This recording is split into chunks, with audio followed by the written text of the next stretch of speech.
Hello everyone, আজকে তোমাদের জন্য একটা নতুন রেসিপি নিয়ে এসেছি। আচ্ছা, বিট বাটা এই রেসিপিটা কে কে খেয়েছো অবশ্যই কিন্তু কমেন্ট করে জানাবে।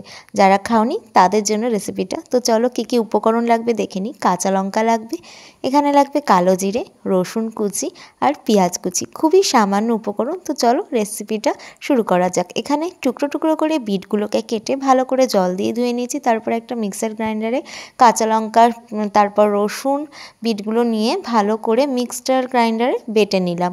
তারপরে একটা কড়াইতে সাদা তেল দিয়ে একটু কালো জিরা ফোড়ন দিলাম। তোমরা চাইলে কালো জিরার পাশাপাশি এখানে শুকনো লঙ্কাও কিন্তু ফোড়ন দিতে পারো।